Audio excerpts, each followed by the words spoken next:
WIFTBPN. Broken screen? Crash system? Are you in need of spyware or virus removal from your computer? Well, contact RPC Computer Repair in South Shore and let us help you with all your computer repair services and print needs. Need office or print production services, copies, scans, fax, or even notary service? Then stop by and support RPC Computer Repair and Print Shop located 1741 East 71st Street in the 71st Street corridor, newly revitalized South Shore areas, and let RPC be your one-stop shop, where we believe RPC is your PC. RPC Computer Repair is also a UPS access point where you can drop off and pick up your important packages. So let RPC be of service to you.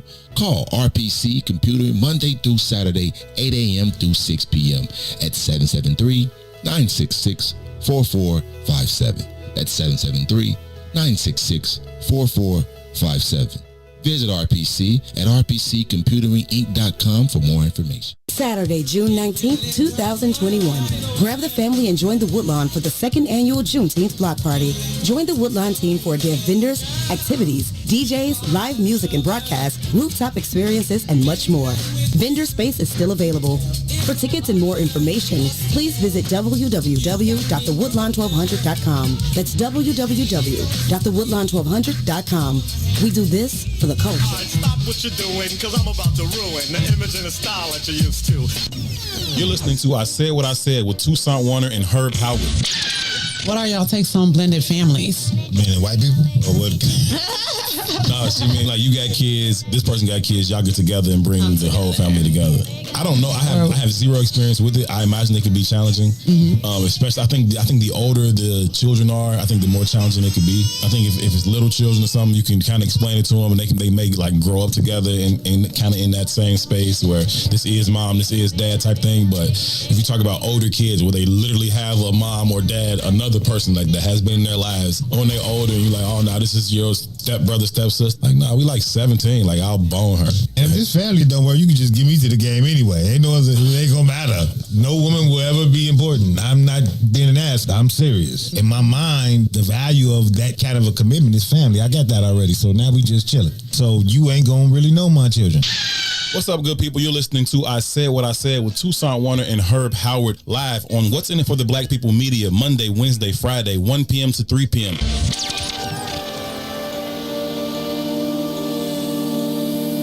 Ascension. Coming from where I'm from. Every season's hot where I'm from. Seems like everybody got a op where I'm from.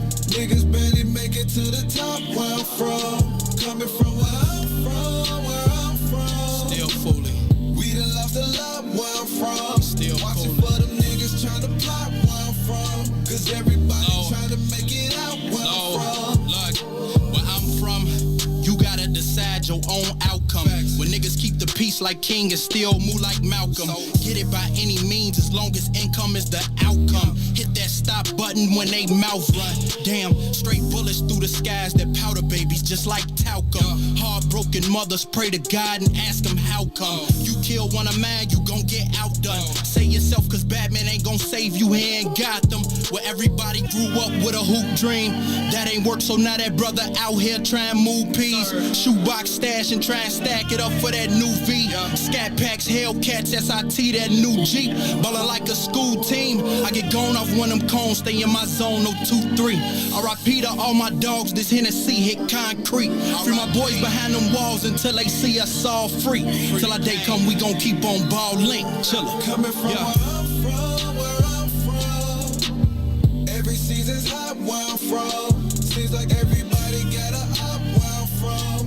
Niggas barely make it to the top where I'm from. Coming from where I'm from.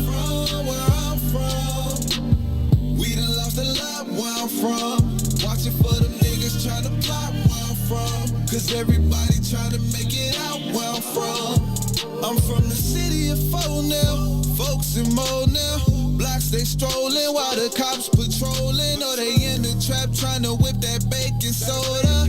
Kids gotta eat, gotta make payola. Try to survive in the windy city of Shy. Where even if you got a job, you finesse on the side.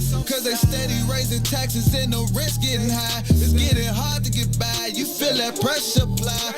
Got some weight on your shoulders and some stress in your chest. Eyes bloodshot red cause you ain't getting no rest. I feel your pain, but you can climb out them depths. I know it's hard stacking bread, paying off them debts, but stay focused and maintain and keep going. And watch the ones that you keep the closest. Never leave your circle open, cause a lot of niggas out here serpents. Snakes in the grass lurking for certain. From where I'm from, every season's hot where I'm from. Seems like everybody got a op where I'm from. Niggas barely make it to the top where I'm from. Coming from where I'm from. We done lost a lot where I'm from. Watching for them niggas trying to plot where I'm from. Cause everybody trying to make it out where I'm from.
WIFTPM.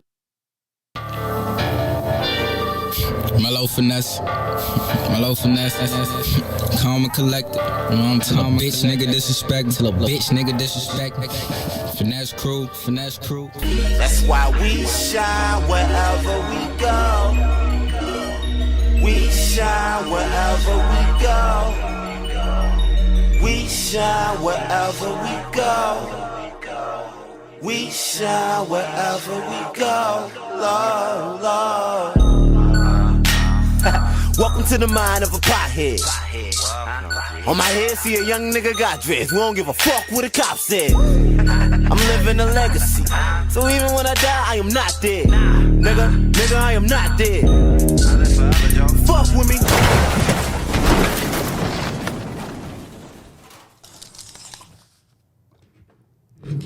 Great afternoon to you wonderful people. Welcome to this Wednesday edition of I Said What I Said. We are live from inside the What's In It for the Black People Media Studios alongside Toussaint Werner. My name is Howard. Each and every, I was about to say weekday, that's not even true. Haven't been true for a while. Monday, Wednesday, and Friday, 1 to 3 p.m. we get together right here with you guys and we discuss issues that are currently impacting the black community. We discuss how those issues impact us as individuals, but also how they impact us as a collective. And along with your help, we talk through many of these issues in hopes of finding the optimum solutions for how we can overcome said issues. Again, we want to overcome them as individuals, but perhaps more importantly, we want to overcome them as a collective. Thank y'all so very, very much for choosing to be a part of this conversation. As always, your input is valued. It is certainly appreciated. Anything you want to add to the conversation, feel free to do so. We will read through as many of your comments as possible while we go through the show. We would kindly request you, please take a quick second to share the broadcast, share it on your personal page, share it even within your personal network with absolutely anyone that you think would add value to or find value in this conversation. We simply believe that the more like-minded individuals we can get to be a part of it, the better the opportunities we have of reaching those aforementioned solutions. So please, if you would be so kind, take a quick second to share the broadcast. Again, this is I Said What I Said. It is intellectual thuggery at its absolute finest. We wasn't here on Monday. It was a holiday, but we here today. My name is Herb. His name is Two. What's happening, good brother? What's up, family? I'm blessed and highly favored. Are you? Is this me or is the mic keep going out over here? I don't know. You always touching shit. Nah, whatever, man. Anyway, I can hear you, my ear, though. Oh, okay. Yeah, it is what it is, man. Tired of shit, but we here, though. Yeah? Mm-hmm. Well, for whatever reason, I'm feeling pretty good. I didn't sleep that much. I slept for a little while, then I woke up at like 3 o'clock, and I just stayed up. And then at 6 o'clock, I was like, well, fuck it. I'm up. I might as well just get up. Might as well rock. Right? I'm woke. I might as well just get up. And so 6 o'clock I got up and it is a short in the court. My bad. I started walking. Just randomly walking. Just start walking. In the crib or outside? No, outside. Okay. Outside. I got up, went outside. You know I'm over east, so I just hopped over the lakefront and just started walking.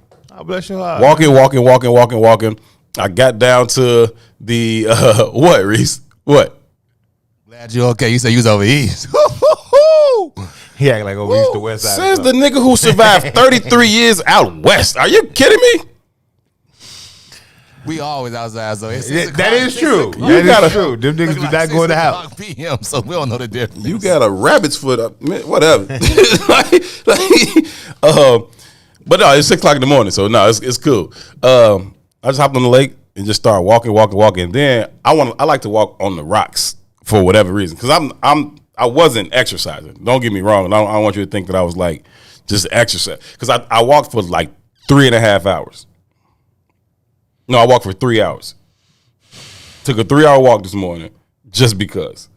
And I walked on the rocks, and so I'm just walking along the rocks, and to get to a point where it kind of run out, and then you're not like walking on like the platform thing. You literally like jumping from rock to rock to rock to rock, and then walking around a little curve. I stumbled upon places I didn't even know was on the lakefront right there. I'm like, oh, this is kind of cool. I want to throw an event down here. I might do like an early morning like poetry set at this one spot I stumbled upon. It's dope as hell. You know what? When you said it, it's funny, man. You know, I hit the bike trail every now and then. I was riding the bike the other day, signs of gentrification, might I add. Mm-hmm. I'm around in between 43rd and 39th. I don't know where exactly I was, but you know how the path is cut off now. It's not cut off, but it's cut up. It's like one path for riders and one path for walkers. And you know, I'm a rebel without a pause, so I never ride my bike on the riding path. I ride my bike on the walking path. Because I do what I want. I do what I want to do. So anyway, I'm coming back from up north, and I'm coming back to the south side. And I'm on the walking path, and there's like this grotto between 43rd and 39th. And it was the most grunge, rave-looking white folks I've ever seen. They got a DJ set up, a rock grotto set up for you to sit and listen to the DJ. Okay. And they looked like they was all out there coked out, but it was about 60 to 80 of them coked out, just dancing in a circle like it was a witch ritual or some shit. It was next level. I didn't know it was there. I was like, look at these white people. Boy, they move in at night. Yeah. They move in at night. They come in under the cloak of darkness. Under the cloak of darkness. And settle. Next bitch. Next thing you know, it's Chipotle's everywhere. Right. The fuck's going on? Gentrification, bitch. Right. Got you, bitch. Gotta be quicker than that. We never sleep. Never. Nah, man, it was fun. So I ended up I crossed over like 47th. I think I crossed over at 47th. And then I just went a little bit west on into Hyde Park, and then came back, started coming back south, stopped at Sip and Savor right there on 51st and Hyde Park. And you doing all this walking? Yeah, I was walking. Yeah, you need a hobby or something. No, I just felt like walking, man. It got good to me. The walk just got good to me. It was fun. It was peaceful. The water was shit though, man. Get you some exercise. The water was so calm. Like it was just real peaceful. So I just kind of took that in for a while, hopped on the rocks, and it was fun. It was a good time. Saw some interesting folks out there. It was a good time for sure. I enjoyed my 3-hour walk, man. Got me a smoothie from Sip and Savor, and finished my walk on back. That's good shit, man. I remember I was thought about going up in the museum for a minute just to walk around the museum, but I didn't. Okay, well, that's dope. Yeah. I was out there maybe last year. It's hard to gauge when, because my children, like, you know, a year is amazing difference these days. Like, you know, I look at pictures now from last year and they look like babies, and now they look like grown people and shit. It's weird. But anyway, I was out there with Eric and Bella out there on the rocks, and we just out there chilling. And you know, Eric always got to do extra shit. And this mark slipped and was on his way in, and I had to run, jump on the rocks and grab him. You know what I mean? I'd got him out the water. I could swim though, but he can't swim. Yeah. You know, and then the other day I was talking to Bella, and she was like, "You know, Daddy, he jumped in the water over there by the rocks with his friends one day, and they can't none of them still swim." I was like, "Yeah, he's stupid. He's you know, definitely mine."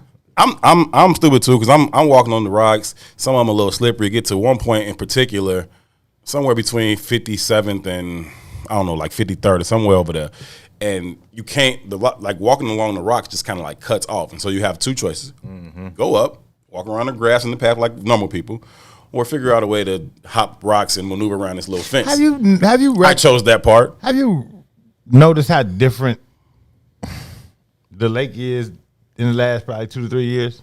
In what way? And like who populates it? Not just who, but how it's even populated. Oh like, yeah, for sure. You know, I remember like the lake was like, first of all, like for a long time, nobody went to the lake. Right now, you go to the lake and it's like little Miami. You know what I mean? It's bikinis and thongs and toplessness everywhere these days. It's real interesting. I'm here for it. I am too. It's just interesting. Like you can see the culture shift. Like I'm here for it. You got that. You got Reggie's on the beach. You know Reggie's that's down on 21st and State Street. Yeah. They got a spot on the beach on 63rd. I know. You know what I'm saying? The other day. And yeah, I go out there, have a few drinks. My homegirl Chrissy worked there. I go out there, have drinks sometimes.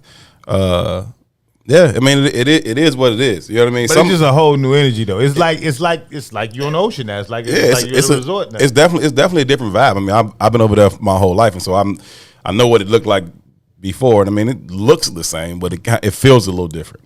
It feels a little different, and you know, people getting out there and enjoying it. And I think that part of it is cool. I was walking, and these more experienced ladies were like running, right? And they was kind of like light jogging, and they come up running behind me. And then they passed me, and then they took a path that kind of like went like further east towards the water a little bit, right at 63rd and around. So I just kept walking straight. So I was in front of them. Then they come run up behind me. I'm like, they're getting it. These little ladies is getting it. Okay, they was getting it. I was like, that's super super dope. I can run, but it don't feel that good just yet. I can't. I think I gotta run more often. My Achilles still don't feel quite right. And then my Achilles was telling me too, like, hey fool, jump on another motherfucking rock around here, okay? Jump down from this rock to that rock, and then jump up to that one, and jump over there. Do that one more time, and see if we don't be in this lake. But the water was so calm, I wasn't scared. If it was like a real like choppy water day, swim? I cannot drown. So no, you can't swim. I cannot drown. That's a different thing than being able to know how to swim. Right, but it works if the water is calm. The water was super, super peaceful. If you go on my Instagram, I put up a couple videos from that. The water was super, super peaceful, so there was no chance of the water like sweeping me up and taking me anywhere I didn't want to go. So I could handle that water if I fell in. But all black people under the sound of my voice, man, y'all need to learn how to swim. That's imperative. That got it. Something we got. Imperative is a strong word. That's a stretch. No, it's imperative. It's not imperative. It is imperative. How's it imperative if we 45, 50 years old and we don't know how to do it? It's not imperative. It's imperative because people die in that water, man. People die in all kinds of water. Here's what you never know what you got to do, and we're moving into that fourth industrial revolution. Here's what you can do. No jobs and no opportunities, and your ass better know how to get around. I was out. Get around. Whatever you got to do. I was out. Swim in the lake. Whatever you got to do. Yeah, whatever you got to do. I was out in Kankakee this past weekend for Memorial Day. No, I ain't even bullshit, man. So swimming is not imperative. They was out there fishing.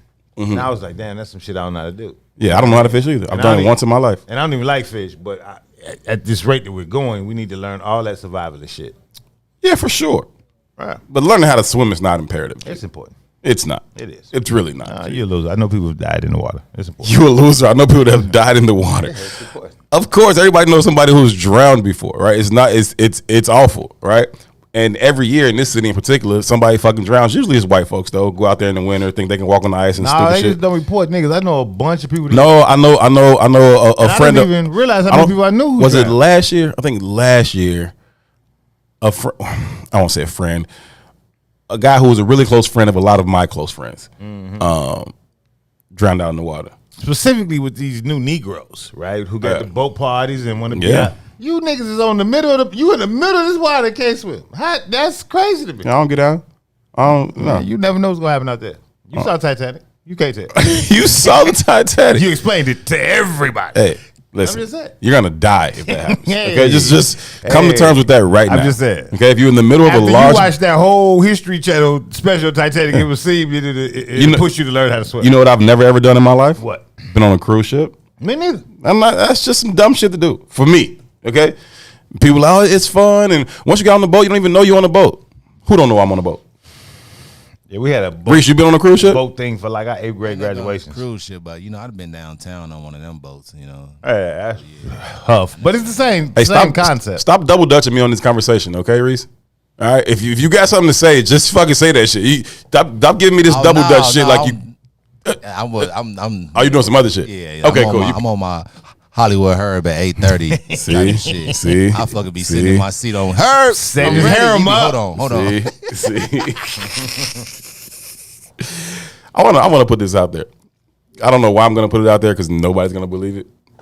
That is the biggest misconception in the history of misconceptions. That I am this, like, just super wild for the streets, playeristic, always getting boxed. Like that is not the case at all. But everybody believes it. And I just kind of let y'all believe it because it's a fun thing to talk about. Hey, roll with it. But I be caking on the real. Anyhow, that is true. That is absolutely fucking true. I'm a king of the cake. I'm really a relationship nigga. I'm not a. That's true. I'm not a let's go bop bop bop bop bop. You bop, definitely bop, king bop, of the cakes. Give me like 2, 3. I cake with them all day. Yeah, but you know what? That's how most. You know what? When you start thinking about like stereotypes, right? Most of the guys who I know get the outward stereotype of like, oh, he got the ladies. Yeah, they really be cake as hell. Yeah, it's super cake. That's just kind of how it be. I mean, at some point, don't get me wrong. You know what I'm saying? I've done my numbers, okay? But because I've done my numbers, I'm just not. That's just not what that don't even really appeal to me. Hey man, roll with it though. Whatever works. I flirt with everything that moves though, and so this type of shit I get. Right? I go out on a Friday night or something, hang out with the guys at the bar and go to another bar and bounce around, and then the next day I'll start getting text messages and shit like, oh, it was so nice meeting you last night, and I'm like, who the fuck is this? Gee, I don't remember talking to you, ma'am. I don't know who you are. I have no idea what you look like. Send a picture so I can see if I want to respond to this message. Man, I had a crazy ass night shorty last night, man. Gee, I just went to T-Mobile and got me a whole new phone, man. I ain't got a nan number in here, man. Can you please tell me who you gotta is go it? through all that? Just say who is this? I'll read you a message verbatim, okay? if I can find it, okay? Like, you don't know who I am, so you know. Just, I don't even know if I don't know who you are. Who are you? That's all it takes. I don't even know if I kept the message, G, but I don't try mine. Mine probably worked better. You damn man, you want? Can you? No, it's crazy in the mud, man. That's too much work, G. This is like doing all that damn work. This is what I say. Right? I said, listen. Hope you don't take this the wrong way. I do not remember our conversation at Family Day on Friday. Okay, I ended up getting drunk as hell, and the whole night is a blur. I don't know your name. I don't know what you look like. We can stop this conversation right now, man. If I was a girl, what's wrong with just saying who this? If I was a girl, I would have sent the whole picture of a dude. You don't remember talking to me, Damon? She sent the picture. She sent the picture too. She sent the picture, but I'm like, yeah, nice meeting you, sweetheart. I was just talking shit. Okay, don't take it that serious. Yeah, just say who this, man. I was just talking shit. When the sun comes up, I'm walking with the Lord. Who is this? Yeah, I was just playing. Like I was flirting, and it seemed sincere. I was just playing, sweetheart. It's not that deep. It's like, oh, y'all barbecuing? Can I come over or something, sweetie? I don't know what you're talking about, love. I don't know. What I should really stop doing is stop flirting with every fucking body, and then I'll be okay. As to the allure, though. Yeah, it's fun, and I'm a big flirt. But that don't really mean I want to talk to you tomorrow, sweetheart. Like that's not. What's flirting though, right? So some people consider anything flirting. You know what I mean? And I think you're just a people person. I am a people person, and sometimes that line gets very, very blurred for other people. Like if I'm attracted to you and I like you like that, I'll tell you. You ain't have to guess. If you ever tell me, like, I think he might have been flirting with me. I wasn't. Okay, like if you'll know for 100% sure that Herb was flirting with you. You ain't got to think. You ain't got to wonder. Period. Well, I think it's a lot of confusion. It's funny, like, I done got this moniker as the curmudgeon up in here. But truthfully, I'm a people's person too. Like I'm, personable and I talk and all that type of shit. And you just in that vein, you end up meeting and knowing a lot of people. It just kind of is what it is. But again, too, like I can see how it gets confused oftentimes. Like, I've had several altercations with my wife about, man, I don't even know who the fuck that is. Yeah. Plus, I'm very complimentary of people. So I'll be like, oh, I really like your hair. That's nice. I really like your shoes. That's nice. Right? And it's just like, oh, I think no, I wasn't. Okay. If I was on that, I would. But that also speaks to a whole nother issue, right? Like how we kind of got this rugged individualistic ass idea about life, where we kind of keep ourselves closed off to Friday night box. Just energy. You know what I mean? Yeah, like can't we just vibe without like none of the extra shit? Keep ourselves closed off the energy. I rode through Sadiq crib the other day. I dropped something off to him, and we were just sitting down chopping it up, man. And he was talking about some stuff. He's trying to get some money up doing certain things. Mm-hmm. I was like, that's all good. You know, I was like, man, I'm chasing life, G. That shit ain't all that important to me no more. And when you look around, man, it's like so many people that just not really living life. It's like, you know, you could see, I think I've had this conversation with you before. Like, you could see depression in the faces of the people in our community, man. That's real.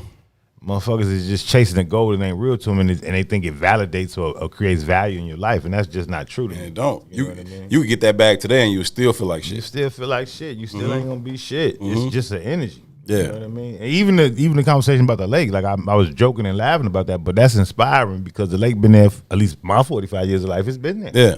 And nobody really utilizes it. And now it's a whole different energy. I just think that's cool, but it sucks that we learn this lesson as we dwindling down in black population across the city, though. Yeah. You know what I mean? Yeah, it's a different thing. I think that we should be able to have like certain exchanges and certain energy vibes where it's like, and that's just that. Like we just vibed. It was cool.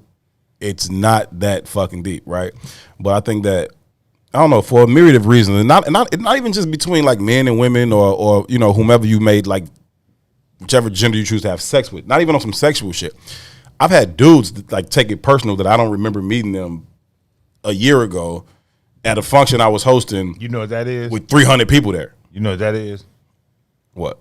Gay. That's Nigga, you gay. Nigga, you gay. but like for real. So like I like see him again. Like, oh, what's up?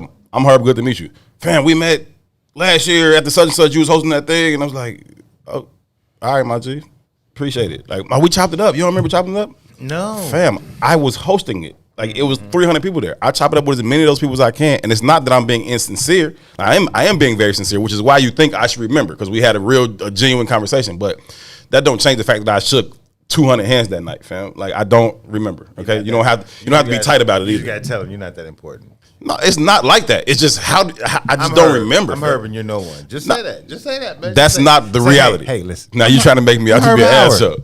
You're nobody. You're trying to make me into an asshole. I'm not that way at all. You just gotta say that sometimes. Like, hey, you're nothing. You're a PI. You're a clown.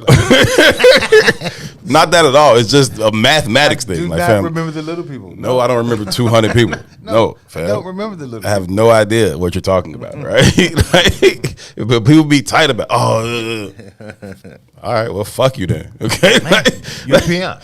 You're stupid. No, I get it. That's not the case. Energy. You have that energy. No, I don't have that. You have that energy, okay? I speak to everybody. Then I ask the person next to me, who is that? I do that too. I did that the other day. I do it outside. At the barbecue at my man crib, right? Me and my man threw a little barbecue at his crib, right? We over there, and his ass got drunk the night before on some dumb shit. So I couldn't get in contact with him all morning to get started. So we don't get started till like 1 o'clock. So I go over there. I'm like, let me go ahead and expedite this process and grill some shit. So I go over there for a few hours. I'm grilling, and I got to leave and go change clothes. As I'm leaving to go change clothes, people are starting to pull up now. So this one dude pulls up. He sees me like in my car about to pull off. He hops out of his car. Yo, what's good? And he walk up and he like dab and yada yada yada yada. I'm like, yeah, bro, it's real good to see you, right? And he walks off. He's like, yeah, you too. He's like, you coming back, right? I'm like, yeah, I'm coming back for sure. Like, I'll be right back. I just gotta go change clothes. He walked away, turned to my right. They're like, who's that? Who's dude? That's the go-to for me, G. I have no idea who dude. I don't be remembering nobody. Faces, names. Like, who is that? You know them? I have no idea who. Just roll with it. And the problem is, a lot of these people that I ate barbecue, Sadiq, like meat. Sadiq hit you with you eating that swine. I didn't even eat that much for real. Hey, Vic called me the other day, like, man, you know XYZ? And Vic has a habit of talking to me while he's on speakerphone. Yeah. And he's asking me that I know some woman, and he's giving me her whole rundown. She's like, yeah, she said she know you. And I'm like, no, I don't know her. I couldn't think of who it was. And then last night she put something on my Facebook like, yeah, I was with Vic. And I was like, I still don't know you. Yeah, that's whack, though, because now you can't even play it off like, I don't want to feel or treat people like, I have zero desire to do that. Like, I wish I remembered, but I don't, and I don't want to play this game with you either. Mm. And why do people take it personal when you text them back and say, who this? I don't, because I do it all the time. I do it. I'm asking you, why do people take it personal? I don't. I ain't never had that experience. You ain't never had nobody be like, oh, you don't know who this is? Or why you because I don't fucking know. It could be any one of a litany of reasons. Like, I could have lost my phone. I could have just not saved it. Whatever. Yeah. Why are you upset? Like, who is it? Ain't clearly we don't talk all the time. So just say your name or not. Either way, get off my phone. You're getting on my nerve now. Hey man, ROW just sent us this article real quick, and Boog has sent it to me. Boog and Leah sent it to me in our group chat earlier. Mm-hmm. It's an article about these white kids in Jersey City leveraging or learning how to play the drums through the buckets. Right? It's a whole kids finding their rhythm through the buckets. Look at this, man. It's a white bucket boys now? Camp of white people learning how to play the buckets. Everything we do. Yeah, think about that. And then think about how, they running them off the corners here in Chicago. Yeah. And now they're charging people to learn how to play the buckets. Yeah. Yeah, and think about why we do it and how we started. And it's something, man. Right, out of just pure necessity. Not only out of pure necessity to make a buck, but also out of the fact that we don't have fucking drums. Okay, if we had drums, we would play drums. But we don't. We got buckets and sticks, and so we do it on that. But then y'all see like, oh, that's raw. Let's make that a thing for white kids to do. Yeah, man, creativity grows out of. It'll be on the Grammy soon. Yeah, but that's what creativity comes from. Lack, you know what I mean? Yeah. So. But it's just interesting, how they can take it and change it into an organized operation. Yeah, turn it into a whole genre. Wow, we do it and it's a crime. Yeah. We're loitering. Soul food. All the things you can think of is just... We bothering people downtown. Like, yeah. No, that's... But that's kind of the American way, right? Mm-hmm. Wherever there's opportunity, and it's anything. Like, think about the internet or whatever, right? So the inception of the internet. Right, it's the wild, wild west, and if you in early enough, you can win. You can get whatever you want. Like I got a partner out in Phoenix, man, young boy too. Met him randomly, caked up, made a whole lot of money. Yeah, you know what I mean. Got involved in the internet early in the Napster days. Mm-hmm. Imagine what Napster was doing. It was like putting out music, like before streaming music was a real thing, and they was putting out music for you to download for free, right? And it was essentially set of ads. That's how they was making money. Young boy was in college at the time trying to be a rapper, and he was like, man, how can I get other people to check out my music? And he said, and this is, again, Napster's not even completely like a big deal right now. He don't even know what Napster is. He was like, I'm going to upload other notable artists, and then because they're looking for their stuff, they'll slip up and find mine and listen to my music. Yeah. He said he created it. He said the first day he put it up, he launched it, the server lost out. It failed him because there was so much traffic on the site. Did it again, server crashed again. Had a white boy roommate whose daddy was invested in like wood, like he owned wood in general. I just own wood. I own the color blue. Yeah, I own the color blue. I own the letter R, that kind of dude. Right. You know what I'm saying? Dude dropped the bag behind him, and he went to town with like little small sites like that, centered around music and music culture, and made a mint. Nobody knows who he is. Nobody, you know what I mean? But goods got all kind of bags. You know what I mean? Of course. But it was really just the wild, wild west. But what happens is when something is in its early stages, the infancy of it usually is the wild, wild west. And you can eat off of it. And then what white supremacy does and what the American government does is put sanctions around all that shit, closes all the gaps, and only allows the people that they want in the room. And those who violate because they're not allowed in the room, they become criminals, i.e. marijuana. You know what I mean? It's the same kind of concept. Yeah. No, absolute same kind of thing, right?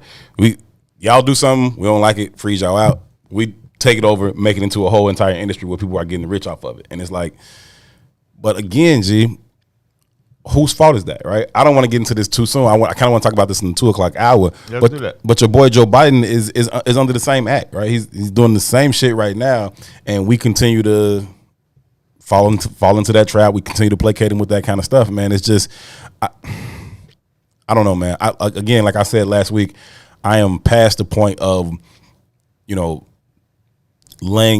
being upset or surprised at how white people do or don't respond to things, or how they act or don't act about certain things. I'm really focusing my energy and spending my time on how we react or don't react to certain things, because they're gonna do what they're gonna do what they've always done. And the question is, are we going to do something different? And if we do, then we can change the circumstances. If we don't, it's going to be what it always has been. What would you think the expectation is? You think we're going to change? Is that the expectation? No. The greatest indicator of future behavior is past behavior. I mean, the greatest predictor. You know what I mean? Nah, I don't think that.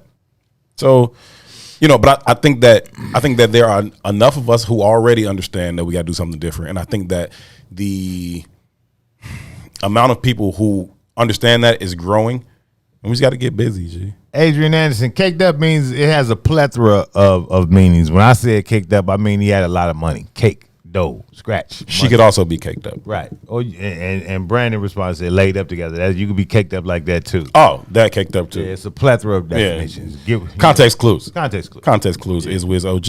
Yeah, but when I said it, I was talking about having a bag of money. Yeah, you know what I mean. But yeah, man, to the Joe Biden thing, reaching out to the barbershops. Also, Tulsa, the anniversary of the Tulsa massacre. Yeah, the Black Wall Street was the past weekend, and I saw a lot of rumblings about that and conversations about that, and I missed some of it. But I know Teslin Fierro I don't want to say from Fox, but she's a Fox contributor. But she's a dope sister though. I like Teslin a lot.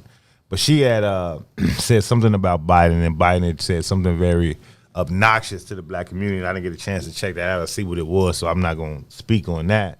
But whatever it was, Teslin was part of that. She was a part of the Bernie Sanders campaign. Okay, and she had some interesting takes on Bernie Sanders, and you know she dropped off that part of that campaign, but then she jumped behind Biden in the election, as most of the Democrats or the Democratic pundits did.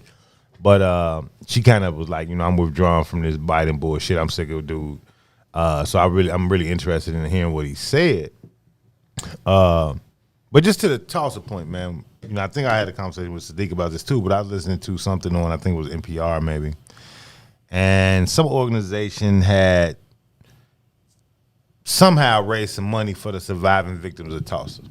And I think it was Sadiq who said, man, it's interesting to me about how much marketing and promotion go into remembering Black Wall Street. And if you took that dollar amount that went into the marketing and promotion of remembering Black Wall Street and recreated it, you could probably rebuild Black Wall Street. Right? And it just brought me to thinking about this group who didn't raise this money for the surviving members of Black Wall Street. And they had said, they was talking about it like they had achieved something or accomplished something. They was like, man, we're going to give all of them $100,000 a piece. Now, if you think about when Black Wall Street happened, for you to be a surviving member of that, you probably had to be an infant when it took place, if you're still alive. And even if you're still alive, you'd have to be like 100 and something. You know what I mean? So raising $100,000 for them people, I was thinking in my head, like, how much money did they raise? Right. $300,000? Right. How many survivors could that actually be? You know, and Sadiq had a great point in the sense that, you know, all the money that goes into talking about this and marketing the idea behind Black Wall Street, you could legitimately rebuild one. And it just shows you what the value system is. You know, I came across something else in looking at all of the, you know, Black Wall Street and Tulsa Massacre stuff this weekend. And there was one that was talking about specifically how, you know, after it was burned down, that we actually rebuilt it, right? That Black people rebuilt it. And it was viable and vibrant again. But instead of coming to burn it down, what came next was integration.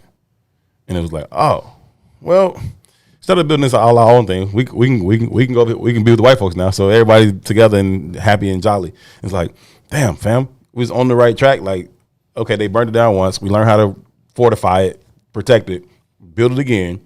It was like, oh no, you know, it's keep your enemies closer type thing. And I think that, you know, for whatever benefits we were trying to get out of integration, I think the cons were much greater. I don't disagree, but I also think there's a larger conversation at play. We got to really dive into the depths of how capitalism works. You know, and we talk about integration. Like, think about the mental capacity it takes to just buy black. And I mean that in the sense of when you think about the opportunities to buy black. Right. So you just talked about going to Sip and Save or whatever, right? So we got Sip and Save, and and be clear.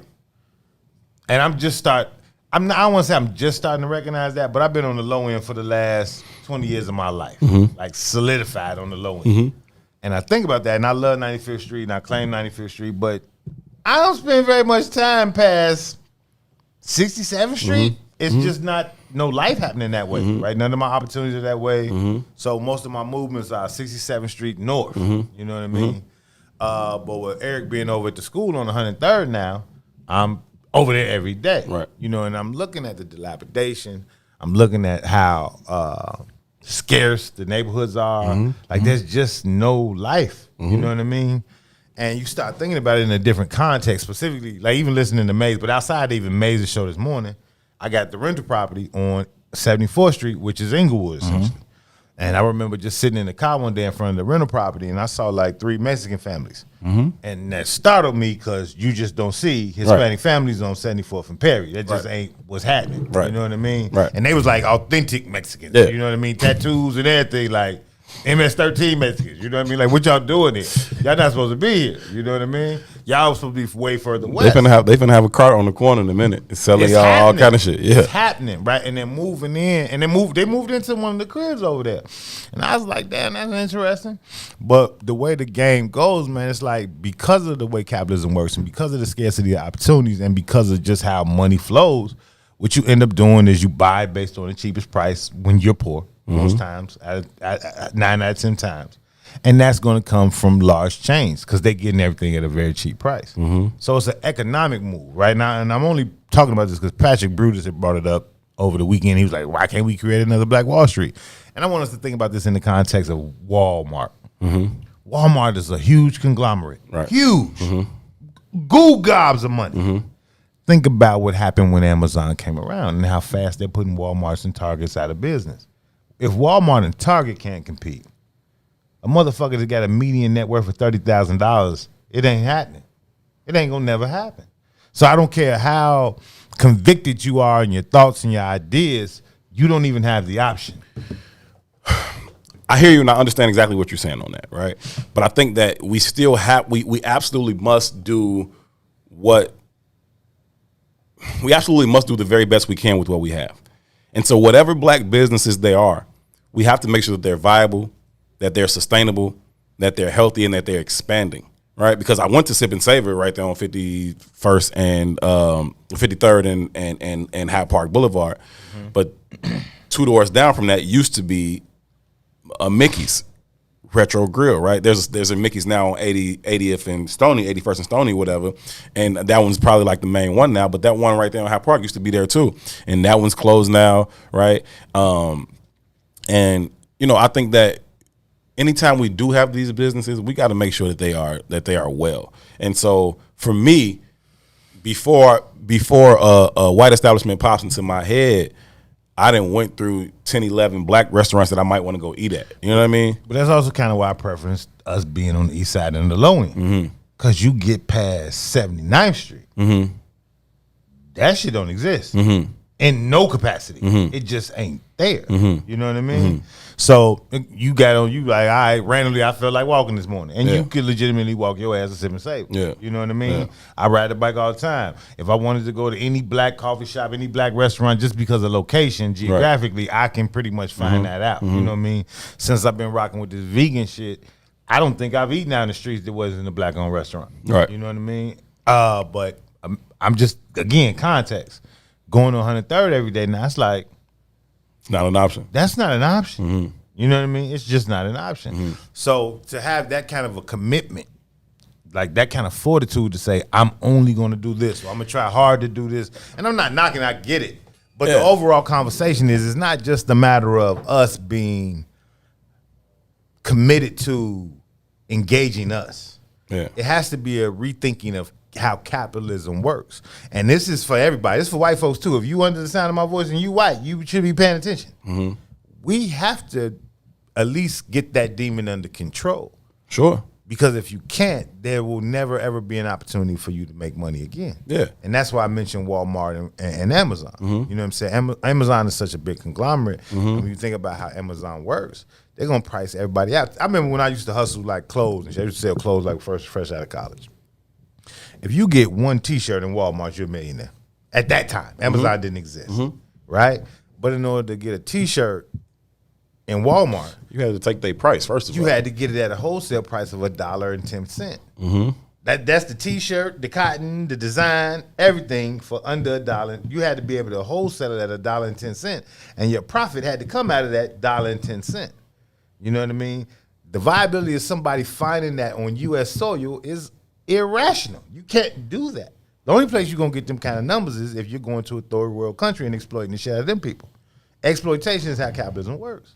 Yeah, I mean it works well. Like for a long time, Walmart set their own prices, right? Mm-hmm. I mean, from the distributors, I mean, from the producers, right? To say like, yo, even to large corporate like Procter and Gamble, y'all want to put Tide in Walmart? Cool. How y'all selling it for what? $5 a unit? All right, we got $2.50 a unit for y'all. Okay, period. Take it or leave it, right? And as Procter and Gamble, at a certain time, or anybody, you couldn't walk away from your Walmart contract. You couldn't not sell your product in Walmart because you might as well just not fucking sell it no more. Yeah, it's you know what I mean? Mm-hmm. And so now they telling you what you go, what they gonna pay you for your product. And you know, Amazon is now doing the same thing. Like, now we don't even got to come to Walmart. We gonna take it to their front door. So fuck y'all. And now we telling them $1 a unit. Okay, it's like who can mass produce at a level. Amazon is legitimately just using Walmart's business plan. It is their business plan. That's it. Right? It's just online and we bring it to your door. That's it. Right? It's y'all's business plan, but because we bring it to y'all door, because we don't have we don't have as much overhead now. We don't have all the stores, we don't have all the employees, you know what I mean? It's a different kind of thing. And so we go to these same companies and say, we give you $1 a unit for that shit. And then the company's got to figure out, how can I possibly make a profit if I'm moving my product at $1 a unit? Well, I got to send all the jobs to the middle of nowhere where I can pay you a penny a day for it. You know what I mean? And more jobs continue to leave. The desperation gets tighter and tighter and tighter. You begin to squeeze the bottom caste, which is us, right? And then we love to figure shit out, right? And then what does figuring shit out look like? You know what I'm saying? It looks like moving to Ghana. That's what it looks like. Or it looks like shit like fucking Bucket Boys, right? And then y'all can get locked up and shoot away from downtown and shoot away off the street for this until white folks decide, oh, it's an industry. Okay? It is like it's a lose-lose. And so you gotta get a hold of capitalism, right?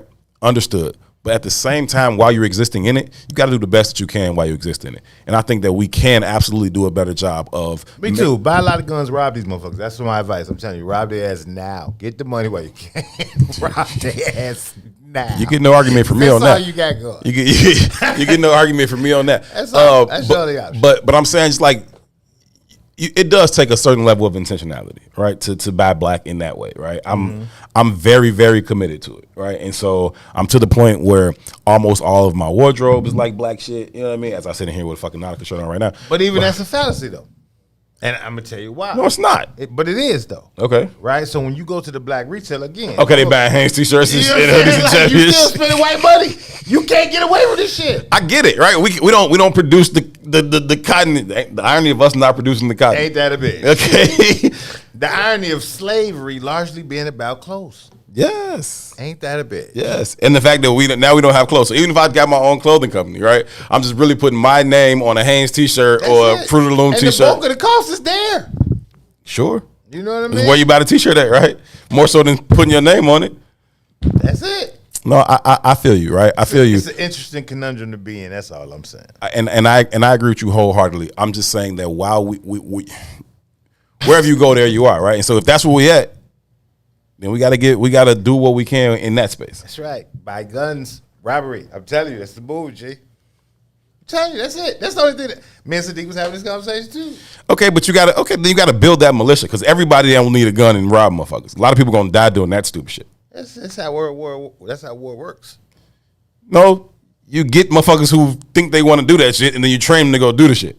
You don't just be like, hey, fight over there. Who want to go ahead? That's the American philosophy. That's the Western philosophy. Most wars fought around the world are guerrilla warfare, and it's not the same concept but training. It's really GDs from 63rd, armed up and let's go get it. That's fine, but even that is done with a level of militarism that is done with some training and some intentionality. It ain't just grab a gun and bust that motherfucker. It's not exactly that, bro. Hell no. No. There are leaders. There's some structure. There are some plans. I hear you. But and I'm with you. I'm with you in totality on that piece. And I think that we can do that, right? I think you've got a lot of street leaders and shit right now, right? King Von could have got every nigga from 64th and 65th to bear arms and go get at whatever he said get at. You know what I mean? Mm-hmm. Like there are shorties out here in these streets with that kind of charisma, right? If you had if King Von and Lil Durk and FBG Duck didn't want to fucking kill each other, they'd have to change their goals, though. But sure, of course. Getting back to... But I'm saying they have the ability to galvanize a large group of young men for a common cause. To the Cuban Revolution that I always speak about, right? When you think about, the 80 that set sail and landed on Cuba, and then, what was it, 60, it was 63 of them that got killed the first night. Was it 63? 63 or 53, I don't remember. How many they start with 80? Yeah, 63 of them. Yeah, so 63 of them left. I mean, 63 of them got killed as soon as they landed, and then 17 left. Out of those 17, only 2 that became viable, popular, influences in the historic lexicon is Che Guevara and Fidel Castro, right? And Fidel Castro, not knocking Fidel Castro, both was geniuses, both was brilliant men, but Che Guevara kind of led that revolution through the hills of Cuba to rebuild an army, right? And what allowed Che Guevara to rebuild the army, and this is a conversation me and Sadiq was having the other day, was that, Sadiq was like, man, we can outthink these people. We can do this and do that. And I thought about that, and I was like, I don't disagree there. And I thought about it in this context. There's not like a white philosopher, a white theologian. There's not like a white author that just awes me to inspiration. And that's not even based on no racial bias. I read for information. And it's not, I can't really think of none off the top of my head. It's like just moved me to like, damn, that was deep. You know what I mean? Noam Chomsky, maybe. You know what I mean? I don't know. It's a few. It's really rare though. Yeah. Right? So when you think about it, they rule with an iron fist. You have to. Right? It's not their thinkers that move their policy or their ideas forward. It's their militarized militant mindsets. Can you whoop my ass though? Can you whoop my ass though? Yes. Right? I.e. back to Che Guevara. Yes. Right? Che Guevara was a brilliant man. Yes. But he moved through the world like a fucking insane person. Yeah. His whole shit was, I'll put this pistol in your mouth and blow your brains out without a second thought. So you got to make a decision as soon as you see me. Yeah. Either you rolling or you getting rolled over. That's it. That's it. That's it. Get down and lay down. All this brilliant shit going on in here means nothing when I'm behind the trigger of this pistol. It doesn't fucking matter, right? It's fucking Stringer Bell versus Avon Barksdale or Marlo Stanfield, right? Stringer Bell, in his mind, I'm smart as fuck. Man right? without a country. This You're a shit don't man matter. without a country. It don't fucking matter, right? You're trying to play this other game. You're taking all these economic classes and you're talking about inelastic and elastic products and all this shit. That sounds great, my G. What are you gonna do when Marlo sends Chris over here to put a gun in your mouth? Okay, that's wonderful. Get out and lay that. Okay, that's how this shit goes. That's wonderful. Okay, yeah, y'all want this territory? Okay, cool. Okay, we're gonna beat all of their asses with baseball bats. Then we're gonna shoot them in the head. Okay, like. Fuck what you talking about, sir. That doesn't matter. Shoot some shit up and go together. Marlo, String set that meet with Marlo. He went in there talk to Marlo for about 15 minutes. All the most brilliant shit in the world. Man, you a student of history, man. You know this is gonna do that. When you got that Benz out there tied up in your auntie name, they gonna use that straw purchase. All this extra stupid shit. I mean, smart shit, I mean. Marlo didn't say a fucking word. He left out the thing. He told Chris, he said, hey, tell our people to tool up. Okay, fuck all this other shit he talking about. Tell people to tool up. We're gonna beat their ass and we're gonna take over the West Side. We gotta take a break. When we come back from break, y'all president is at it again. That's y'all man's. Okay, that's y'all man's. Chucks and pearls. Him and his lady. Okay, they at it again. They need you niggas to help them out, and I bet you y'all come to their aid. Gonna have that conversation on the other side of the break. This is I Said What I Said. Herb and 2 till 3. We'll be right back. WIFTDPM. Saturday, June 19th, 2021. Grab the family and join the Woodlawn for the second annual Juneteenth block party. Join the Woodlawn team for a day of vendors, activities, DJs, live music and broadcasts, rooftop experiences, and much more. Vendor space is still available. For tickets and more information, please visit www.thewoodlawn1200.com. That's www.thewoodlawn1200.com. We do this for the culture. Stop what you're doing, cause I'm about to ruin the image and the style that you're used to. Broken screen? Crash system? Are you in need of spyware or virus removal from your computer?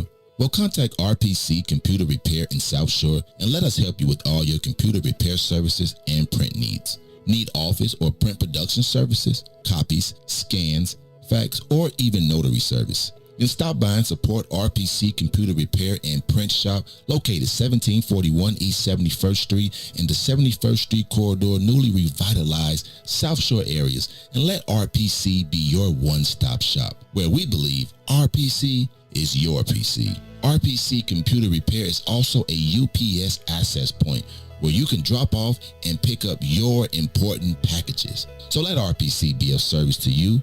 Call RPC Computer Monday through Saturday, 8 a.m. through 6 p.m. at 773-966-4457. That's 773-966-4457. Visit RPC at rpccomputeringinc.com for more information. We all remember our life before COVID-19. The parades, the lakefront barbecues, taste of Chicago, the happy hours, and most importantly, loving those unforgettable moments with our friends and families. Getting Chicago vaccinated is what will make the activities we miss safe for everyone. So let's get back to it, Chicago.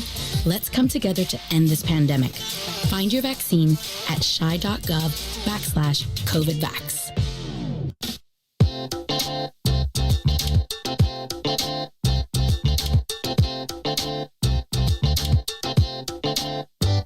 Let me take them panties off, back up to the wall. Ain't nobody gotta know, we gon' take it slow. 'Cause tonight's just you and me, feel your fantasies.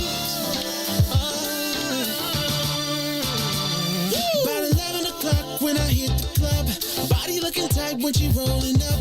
Shawty got class, she a freaky dame. I whispered in her ear, can I know your name? She was playing chord, trying to beat the scenes. I could see it in her eyes, she was feeling me. So we took a couple shots, then we blew the tree. I got a feeling right coming home with me. But you got me something special, babe. You so real, there's something special, babe. Let me take you to a special place. I'm gonna tear that ass up. Let me take them panties off, back up to the wall. Ain't nobody gotta know, we gon' take it slow. 'Cause tonight's just you and me, feel your fantasies. Woo! Don't let nobody in my head, but I might as well since you up in my bed. Oh baby, take a lead. You know just what I need. I know I used to like it slow, but tonight I'm on a different kind of floor. I know you will want me over anytime I wanna when I'm sober. Our sessions never been lazy. You never cease to amaze me. Pick one, don't make me beg. Open arms or open legs. Let me take them panties off, back up to the wall. Ain't nobody gotta know, we gon' take it slow. 'Cause tonight's just you and me. Welcome back, family. We are live from inside the What's In It for the Black People Media Studios alongside Toussaint Werner. My name is Herb Howard. In the production studio, handling business for the squad is Reese, the ruler. Reese, the people say they missed Week Ho Wednesday last week. Are there going to be Week Ho's done this Wednesday or what? You know what? I wasn't, but I've been doing no disrespect to the boss, but I've been doing. I'm so sorry, I ain't got two mic on. My bad. No, that was me. I ain't pushed the button right here. But so man, I've been on the Maze Jackson show for like over 2.5 weeks, but because I got this very beautiful voice, he won't let me speak. So I only get he gave me the traffic weather report. He be like, I got 180 people following. I told him he can get 350 if he just let me talk. Cause as soon as I say something, they be like, damn. They gonna take them panties off, slide them. Right, that's what I'm saying. So I really just want to come back on Week Ho Wednesday and just talk shit. I really ain't wrote shit out. Okay. But the lack of the conversation, he's sitting over there with his beautiful mind and his beautiful voice, and I'm just sitting there on camera. Even though I'm looking good, you know what I'm saying? But so I just really want to come on now. I probably talk Streets of Bolingbrook. Yeah, the streets of Bolingbrook, they're not ready for authentic West Side shit. You muted my mic today. Yeah, he's not. You got tired of Stroll to talk, but you won't let me. Because Todd ain't got shit to say. Okay. What's that 3-hour show? Todd might. I got 15 minutes. Todd dropped 30 words. Todd might say 7 minutes worth of words. Okay. Hell no. 30 words. Okay. and Maze likes it that way. Okay, that might be right, Maze. Right. Yeah. Yeah, I agree, Maze. Ruthie, I disagree. There, you know, I can see you right. He do say Ruthie, I disagree. Yeah, good idea, Maze. So I'm like, I don't, but I'm gonna come. That's how Maze likes it, man. Hey, Maze say, this is one star of the Maze Jackson show, okay? They say, listen, I get the big picture, y'all get the little small pictures on the side, okay? Give me the big picture, y'all take these little small pictures on the side, and y'all and deal with that, fam, okay? Anyhow, I'm hemorrhoid. I'm the leader. You ever heard that? What? It's a skit on the rap album. He's like, I'm hemorrhoid. I'm the leader. Maze don't play that, man. Maze don't play that. When we was working at the other station together, me and Maze worked together for like a week, trying to find Maze the codes for the morning show. Our shows was bomb as hell, okay? Hella engagement, hella phone calls, range was good. We didn't say a word to each other in between the breaks or before the show or after the show. Maze was like, fuck that, okay? This nigga's not gonna be on this show. Give me, yeah, Maze, sure. Hey, I ain't mad at Maze. He says, I'm the star of my team. Anyhow, told y'all Michael Jordan. That's it. I'm the owner and the player. I'm the owner and the player, baby. Okay. Killing all you Kwame Browns out here. You know what I mean? Get the fuck out of here. Okay. We ain't having none of that Kwame Brown shit. Ain't nobody come to see you, Otis. BT Ain't nobody is come to fool. see you, Otis. Hey, BT, happy birthday, my brother. BT got a birthday tomorrow, man. Oh, man, happy birthday, family. I think the big 4-0 too, man. Oh, man, y'all getting old. I had lost some weight, Q. I found it, though. I definitely found it. Ain't nobody coming to see you, Otis. Ain't nobody coming to see you. Hey, Brandon's stupid as hell, man. Anyhow, I was one of Maze's too. He didn't like it. Anyhow, moving right along. I told y'all before the break, man, that y'all boy Joe Biden is back on it. He is back on it. He ran a whole campaign telling you how much that he needed black folks, right? And how racist Donald Trump was and how he had to change it, and black folks. And he got in office off of black folks. They ran their whole black campaign, the Howard University, the Chucks and Pearls, I was Barack's VP, all that shit. We ate it up, hook, line, and sinker. He's in the Oval Office. 100 days in, he's giving gays a bill. He's giving Asians a bill. He's giving niggers nothing. Okay? Absolutely nothing for y'all. Okay? Asian people got a hate crime bill passed in 30 days. We ain't got one in 400 years. Okay?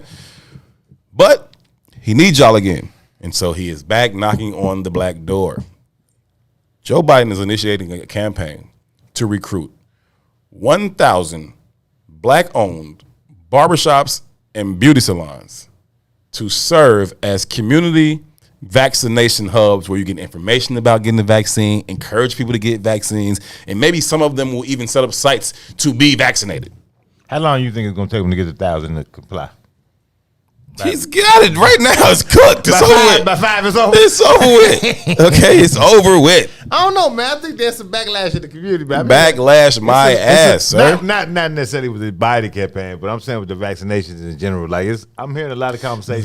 That's why he's coming at you. And that's why he's knocking on your niggas' door, because not enough black people are doing it. It's like, hey, why aren't y'all sure? Aren't y'all doing what I told y'all to do? November, y'all did exactly what I told y'all to do. What's going on now, right?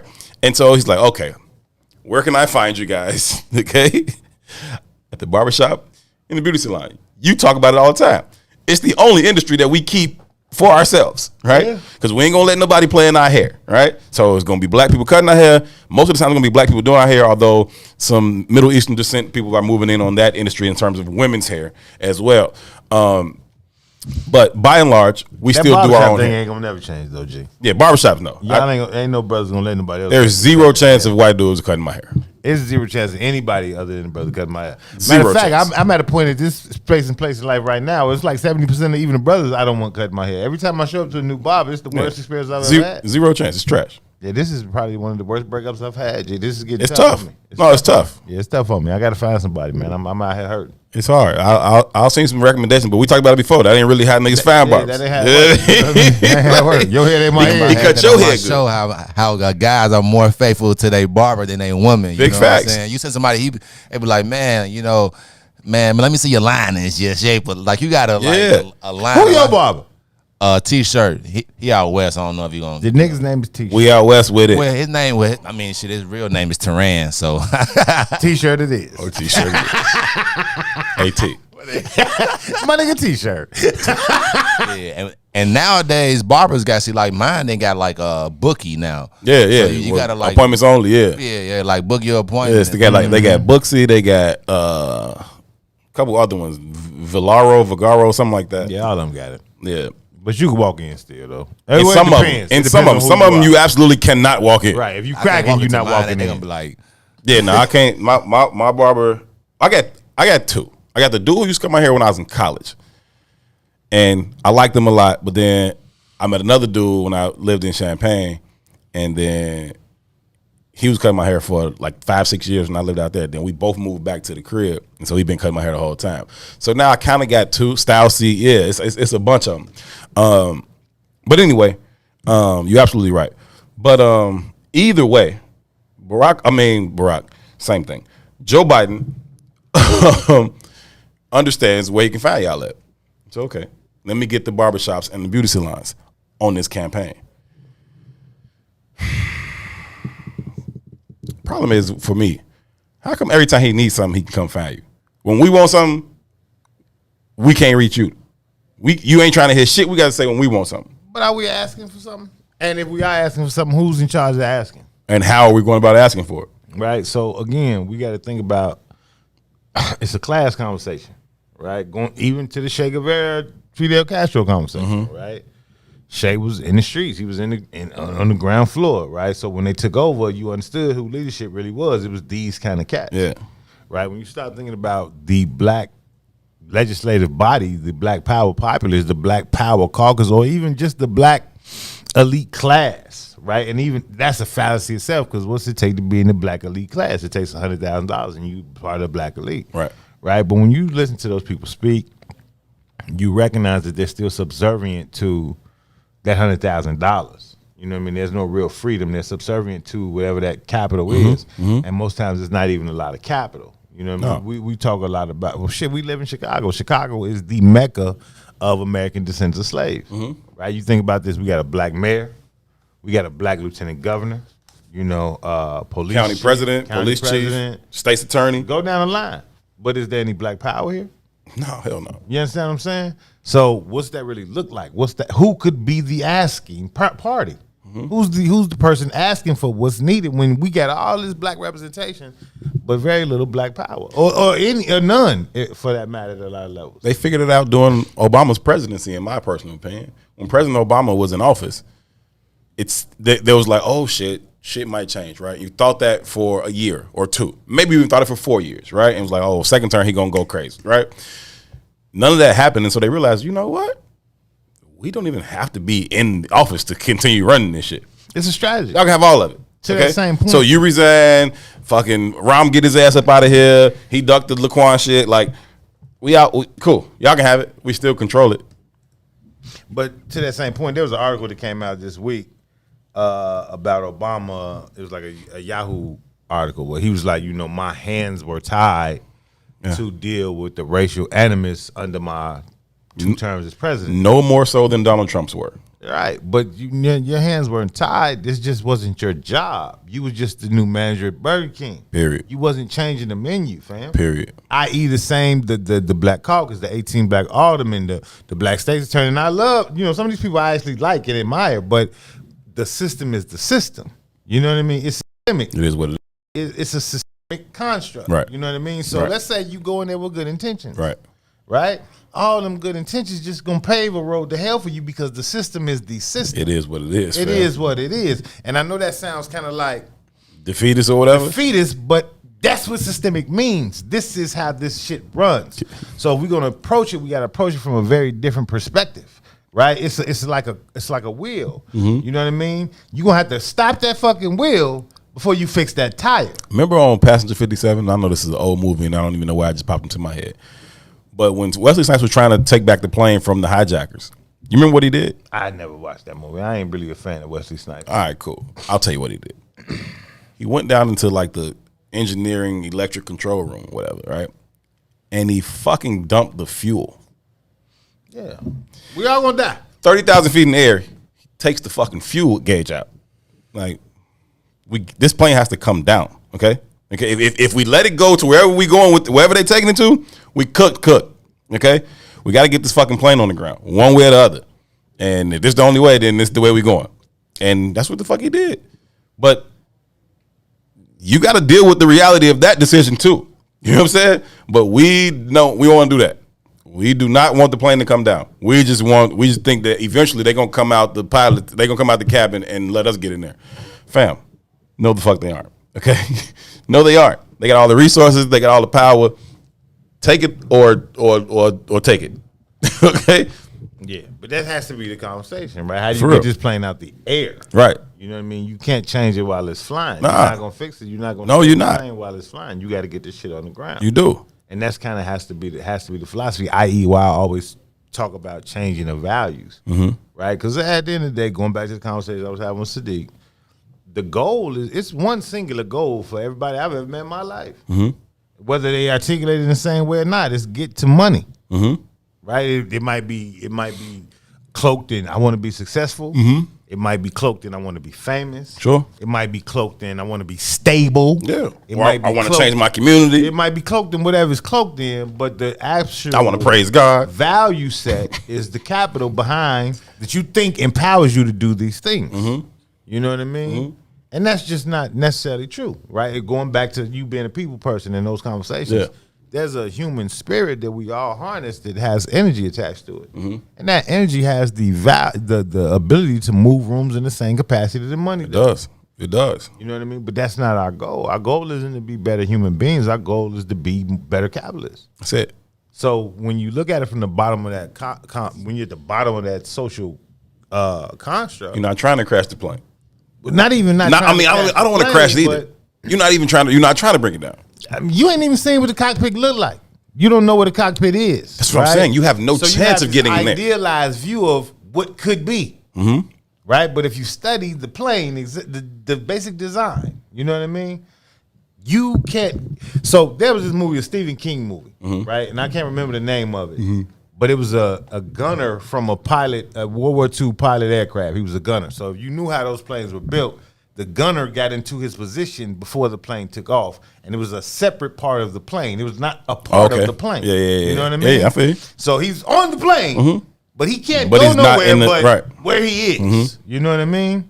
And that's kind of the positioning you're in at the bottom of that totem pole. Yeah, you want to ride, but you're in this compartment here, and there's no access to the actual plane. Right. So even when that plane crashes, You have the complete mercy of wherever they take it. that's it, right? The part of that Stephen King movie was that they was in a war battle and I don't know who it was, the Japanese maybe might have shot the plane up and the landing gear wouldn't land.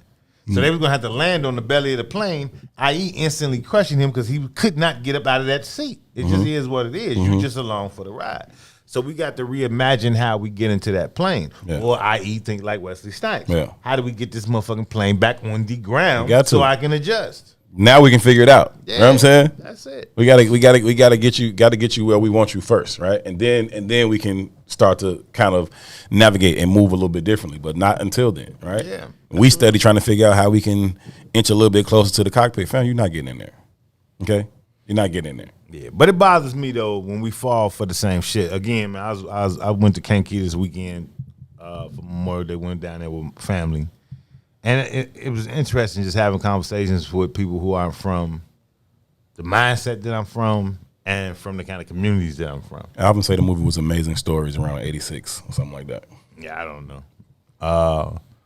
But when you think about that mindset of the Kankakeeans, it kind of represents, in my mind at least, suburban attitudes across the country. You know what I mean? And not even necessarily suburban, because when you start thinking about black life outside of, those major enclaves, i.e. Chicago, Detroit, Atlanta, wherever those big hubs of black people are, I would assume this is kind of a similar philosophy. And I've heard this before, but it just gets more and more interesting every time I think about it. We've essentially substituted white racist behavior with Republican behavior. Mm-hmm. You know what I mean? That's a case study for me. Yeah, we've made it a political conversation as opposed to a human existence like conversation, a power. Yeah, it's really interesting to me. And we was having this conversation, and I was like, well, you know, the Democrats do the same shit. It's two sides of the same coin. And they was like, no, not like these Republicans. And I was just like, you don't understand it. What planet do you live on? That's what be blowing my mind. It's like, how do you not? The problem is, like, once your mind is open to certain shit, you can't unsee it. It's like those memes and shit that go around. It's like, oh, there was one of like Wolverine, the X-Men dude, Wolverine in his like yellow, blue, like costume type shit, right? And the meme said, Wolverine's costume, I'm gonna try to pull up a picture of Wolverine's yellow costume thing. It said Wolverine's costume is just two Batmans kissing each other. Once I saw it, there's no way I can ever look at the costume again and not fucking see it. It looks just like two Batmans kissing each other. But my point is that when you get to that kind of thing, there's no other way to not see it that way. You know what I'm saying? That's exactly what it looks like. I'm gonna pull out one of these doggone pictures of him if I can find him in the costume. They keep showing me the Gene Hackman thing or the Gene, whatever the hell his name is. But the fucking suit absolutely does look like just two fucking Batmans kissing each other, bro. Yeah, but that's to the point of the show Salim had the other day about, you know, extermination of the brutes. I saw Salim post an article about, you know, this high-end white elite Catholic school finding children's remains, black bodies in it. Mm-hmm. All of that, the very nature of who these people are, you know, y'all laughing and, you know, somebody said I was going to get us all the whole station kicked off line when I said go get a gun and rob their ass. But that's just the theory and philosophy in which they obtain power. That's how they got it. This is all a conversation of power. That's how they got it. Yeah, but again, right, melanated people are the majority of the population of the planet. Right. So this is a small population, right? And again, I tend not to, I ain't gonna say I tend not to because I do. I demonize the shit out of white people. But I don't necessarily know if that's the right way to approach it. I don't know if they should be demonized or celebrated at some level. Mm-hmm. You know what I mean? And I think that, you know, in order to have the balance of energy, you have to have both energy sets. You have to have the balance of the good and the bad, the yin and the yang, the negative and the positive. Sure. You know, but the scales are out of whack, and they're out of whack being dominated by a small percentage of the global population. And you can compare it to the average Chicago neighborhood, west side, south side, whatever, specifically where the crime element overruns the energy of the neighborhood. I'm not saying overruns the neighborhoods really in reality, but it overruns and dominates the energy of the neighborhood. Absolutely, it does. You know what I mean? No doubt. And because it dominates the energy of the neighborhood, people respond to the stereotypes of the places they live. And I told the story often about the kids I coach. They was like, I don't go outside, Mr. Werner. And they live in areas that I deem to be fairly safe. Right. But the energy and the understanding and the idea that their parents had of the neighborhoods that they were in were like, it was dangerous for my child to be out here in the public sphere. And because it's dangerous for my child to be out here in the public sphere, I'm going to mess up the natural ecosystem by raising him in front of his living room, essentially creating a secular kind of idea, and he's going to raise another weakling, and another weakling is going to come from that, and another weakling is going to come from that. And you train them to withdraw. Right, you train them to withdraw. But that 1% population of what would be deemed as that wild energy, they just getting stronger. They're just getting stronger. And if you never face it, then, well, eventually they rule. You know what I mean? So I think that's the position we're in as a global populace. We've just not faced it. No. It's time to face it. You got to. Because now they're to the point where they're seeking or soaking up all of the resource to a point where they're going to destroy the goddamn planet. Yeah. And you're not going to have the opportunity to be in front of your living room and your couch and your television. And all 3,500 of them is going to go live on Mars. It ain't that many of them. You know what I mean? It's just like, eventually you got to fucking deal with it. You can't just keep running from the fucking bully and think they're going to stop just fucking with you. They are not, right? They're still getting bigger and stronger, and you are getting weaker and weaker and weaker because at not one point have you engaged in any ability to even try to figure out how to go about combating what they're doing. You got to at some point be like, you know what, fam, we're going to box about this shit. And that's just going to be that. And until you do, get comfortable. In the bottom of that plane, that little space that the movie you and Alvin was talking about. Get comfortable in that little spot. Okay? Get comfortable, get real comfortable right there. But the problem is we have gotten real comfortable right there. We are. And again, that's the macro. Even on the micro levels when we just thinking about our neighborhoods. Mm-hmm. Right? We were supposed to have a guest today. I was gonna have one of my shorties in here who's a young rapper, and he's the genuine article of that energy. Mm-hmm. You know what I mean? Mm-hmm. And I just wanted to have an in-depth conversation with him on air. He's gonna come in probably next week or sometime. We're gonna definitely do something. We also got to discuss this break thing. Right? I ain't seen Maze and them, but we got to talk about how we gonna manage this because I don't know if we was gonna take a real break like everybody else is taking breaks. So we gonna get that thing set. Either way, we'll continue to do I Said What I Said, whether the studio gets closed for some type of for whatever reason. Yeah, matter of fact, we'll continue to do it, and then y'all can do it on the I Said What I Said page. Shout out to everybody that's watching on the I Said What I Said page right now. That's what I was saying. If you all are not listening from the I Said What I Said page now, if you're listening on a different platform, you should sign on or follow the I Said What I Said page. So yeah, at least make sure y'all are following the I Said What I Said page because if we do break, then we'll broadcast directly from there. Yeah, but to that point, think about just our neighborhoods, man. Think about how big Inglewood is. Mm-hmm. Like Inglewood is huge. It's one of the larger neighborhoods in the city of Chicago, if not the largest. Yeah, you know what I mean. And think about making it one of the largest in the country. Stereotypical vision of what Inglewood is. You know what I mean? Like people who don't live in Inglewood or not from Inglewood, a lot of them are afraid to travel through Inglewood just because of the stereotype of what exists in Inglewood. And I wonder what percentage of people in Inglewood are actually actively participating in criminal behavior. I bet it don't exceed 2-3%. No. You know what I mean? But that's the moniker across the country. Same thing with Washington Park. Same thing with the West Side. We was just laughing and joking with Reese a minute ago. You know what I mean? Yeah. But what percentage of the people are actually actively engaged in that energy? You know what I mean? And if it's less than 2-3%, then what the fuck is the other 98% doing? Right. You know what I mean? And that's the conversation we need to be having. Over and over and over again in every capacity. What the other 98% doing is practicing what they've always learned, which is how to withdraw. And how you withdraw in this particular instance is to get to a space where, okay, we just blame ROW. I just pinned the link to the I Say What I Said page. The way to withdraw is to put the responsibility on somebody else to do something about it, right? I'm not doing shit about it, right?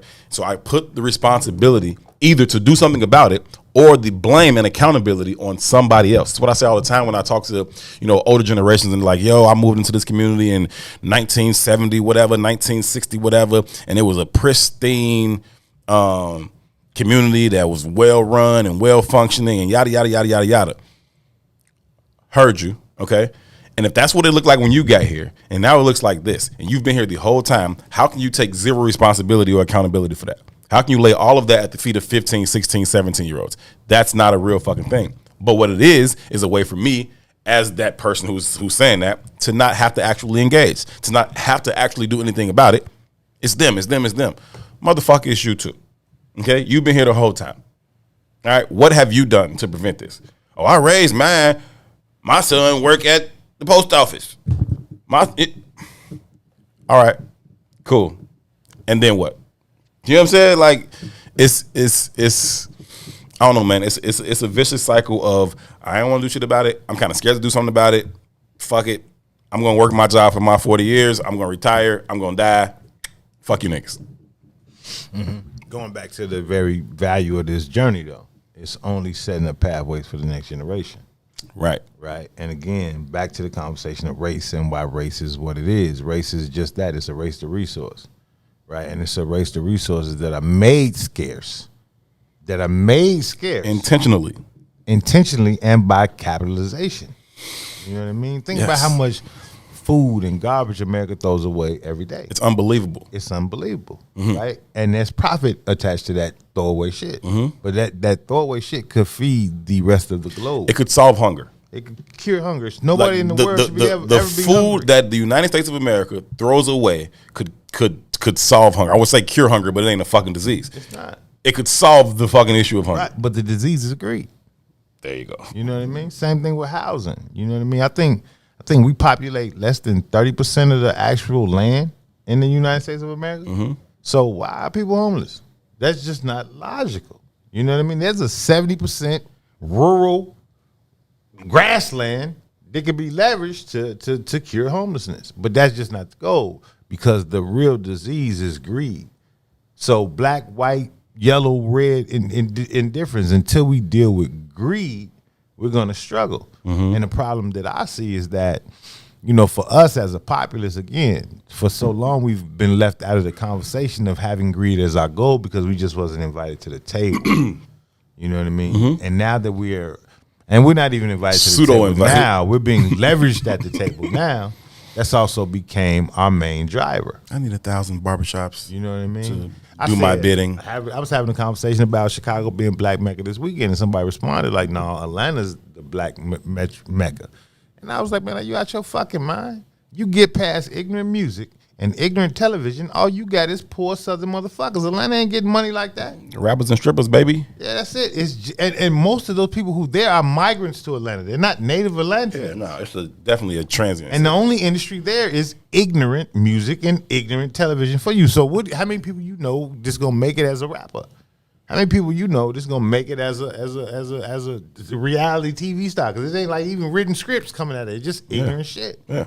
Right? So it's not the metropolis that you think it is. Chicago is that. No, but we got to get to a space where we are in control of our own narratives, man. I was watching on the Soil today. Shout out to the Bigs, man. Salute Gino and T. To Gino and T, man. And they had Mark McGuire on the show today. But I was listening to him, and you know, G, humble as hell, right? And he's like, they talking about playoff basketball and all the shit that's going on, and there's a lot of fuck shit going on in playoff basketball, by the way. But anyway, they was talking about it, and Gino was like, you know, I ain't no expert, I'm just saying. And T was like, nah, bro, you are an expert on this shit. You know what I'm saying? And, you know, it started this whole thing in the comments where we like, nah, absolutely, y'all are fucking experts, right? And me and Mama McIntosh was in there like, nah, you Auntie Shelly. Yeah, like nah, absolutely, you fucking are, right? But I'm saying this to say that we got to start fucking understanding where our real value are and where our real contributors are and who they come from, right? And it like, salute to whoever they put on, you know, ESPN and TNT and all that shit's no problem with them, right? But, right, for Gino and T to put in the work like they do every fucking day, and them niggas was running out of here today to go to the Cubs game and the Sox game, and they trying to figure out how they gonna cover all the Bear shit in the fall. Like, they have been really putting in the fucking work, and they have done legendary shit in that industry for a long time, right? They El Mago. Did they got the name for it? Yeah, El Mago for Javier, but no, you didn't see it. He did some super El Mago shit like last week. It was, I couldn't even explain it to you if I tried to, right? It's funny when you like, no, you didn't see it. No, you didn't see it. Right? For 1 second, I'll be ready to tell you, like, no, you didn't fucking see it. No. But they have done like real legendary shit in the fucking industry. They have critical analysis of the sports. They fucking have insider information, and they have legendary guests on the show. They fucking sound drops got Damian Lillard, right? Everybody they talked about on the show today, there was a fucking sound drop from them. From fucking Damian Lillard. We talked about Jason Kidd. They got a sound drop from Jason Kidd, right? Like, all of that shit. Like, they done real shit. They cold as fuck, and I don't need nobody to fucking validate that shit to me, right? And, you know, so I think that we got to be in control of that kind of shit, right? You know what I'm saying? I don't need nobody to fucking tell me that you aren't more well-read or more versed in the issues of black liberation and black history than the likes of a Charlemagne or a T.I. or nothing against neither one of them motherfuckers. You know what I'm saying? But it's like, they can't sell enough albums to make me think that they are better equipped to lead this movement than you are. But the conversation is different, bro. Right? What validates them is not the same thing. And again, it goes back to our goals. What validates them is capital. Because our goals are aligned with capital, not freedom, not power, not none of that. Just capital and comfort. You know what I mean? So they become, and we go down the line. This ain't changed since the history of ever. Right. Think about this shit, man. And I love Malcolm, and I love Martin, and I love, you can go down the line. You know what I mean? But they were also great performers. We got to put that as part of why they are who they are. That shit 100%. is theatrical. It matters. You know what I mean? Yeah. That shit is theatrical, G. That shit is a work of art. You know what I mean? So to be able to articulate that message, not just having the information, but to articulate it like a Southern Baptist preacher. You know what I mean? Because most times what people are responding to is not the words or the thoughts or the theories or the ideas. It's the presentation. It's the tone. That's what I'm saying. How you present this shit, how you present this message matters. That's real. You get two people to read the same fucking thing, and in one space people is falling out, in another space motherfuckers is falling to sleep. What the fuck is he talking You know about? what I'm saying? Yeah, Like, it's the same shit. Same shit. Right? So there's this in our community, that's what we are. That's what we connect to, the theatrics. That's what theater is, right? That's why you have auditions and shit. Everybody reading the same fucking script. But we're gonna pick the motherfucker who does it the best and moves this fucking scene. You know what I mean? When he reads the script. Yeah. You know what I mean? And that matters. So, you know, and again, I'm saying this. The Bible is the Bible. Yeah. The 100 million people can read the Bible. Yeah, but it's gonna sound different when component that's attached to it. You know what I mean? So in that vein, the people that we respond to are those who are, you know, versed in putting on performances. You know what I mean? And all this shit ain't the performance. Remember when I was in college, I had an African teacher named Coker. I can't remember his first name. But he used to tell me all the time, this was his main shit to me. He used to say, Toussaint, it's not all the hustle, man. Because he used to say, I tried to hustle my way through everything. And my response would be, no, you got that fucked up. It is all the hustle. Yes, it is. You know what I mean? It is all the hustle. You know what I mean? And part of the problem is with that is that when you in that hustle mind state, you seem to reap rewards. But when you get to the authenticity of value, that's what I was gonna say. You don't reap the same That's rewards. what At least not in the same capacity. Right. You know what I mean? Or Right. maybe not at the same frequency or something. I don't know. Right. But I've lived a bunch of life. And I've been a bunch of different people doing those duration of that life I've lived. There are things to be gained in the hustle, right? But if you're talking about the overall good of the collective, the hustle can't be what unless if we're talking about a collective hustle, right? Then yeah, that's cool, right? But this hustle to figure out how you can just maneuver through this thing, that's not gonna get you to the end game, right? Unless that's, you know what I mean? Unless your end game is aligned with them. And even then, they ain't gonna let you get to that spot no fucking how. So it's like, just do you. Just keep on stacking bricks. Keep on putting up. But that's what I'm saying. Like, you could do you, but I'd almost make an argument that authenticity is not on the board. It's not a place on the board. No, but what I'm saying is it has to be. It has to become the spot on the board, because playing the game the other way ain't gonna net you shit either, right? On some individual shit, right? Well, again, I'm always talking about the collective, right? So yeah, you can finesse some shit on some personal shit if you want, right? But even to that point, you're gonna get to a level where it's like, oh shit, I'm hitting this fucking glass ceiling, they still won't let me in, right? Yeah, maybe. And then you just find another route to exploit, right? And I think that's kind of what happens in our communities, right? You get to the point of, think about Jay and title and, you know, that from an idea space, conceptually, like, ooh, here's what Black Power looks like. But then, you know how we talk about title, like you should fuck with title because Jay has title, then you hear the backlash around title, like, oh, it's too expensive. But when you look at title in comparison to the other streaming sites, they're really not in the game. They're really not in the game. You know what I mean? But because he's positioned himself in a more diverse capacity than just being, let's say, Jay-Z the rapper, or even Jay-Z the businessman, he's iconic in our community, right? He has a value in our community that supersedes his actual talent, right? Absolutely. Which opens doors for conversations for him to have with other high-ranking people. Absolutely. Donald Trump asked Jay-Z and Beyonce to be a part of his campaign. Absolutely. As did Barack Obama, because they know the value As did the National Football League. Because we tune in to what the fuck they got to say. Where can I find niggers? Yeah. They at the Jay-Z concert, they at the Beyonce concert, and they at the fucking barbershop.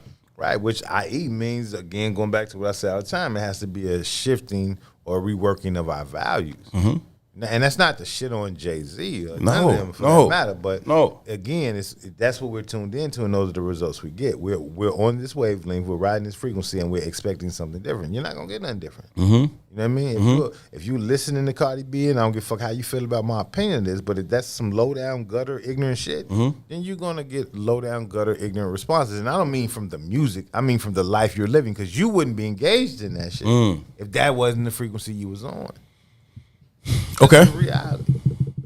It's just the reality. You know, I struggle with that. I know, but it's real. I do the same shit. Yeah, but it's real. You know, there's again balance though. You know what I'm saying? It's the balance. yin and the yang. It's balance. But what I'm saying is this shit is out of whack. We're not balanced, right? The average person who's in tune with that music. What's the dude you've been talking about? I'm on this wave. Pooh Shiesty. Pooh Shiesty. That's what I'm saying. What is that dick? Big Bird. Big Bird.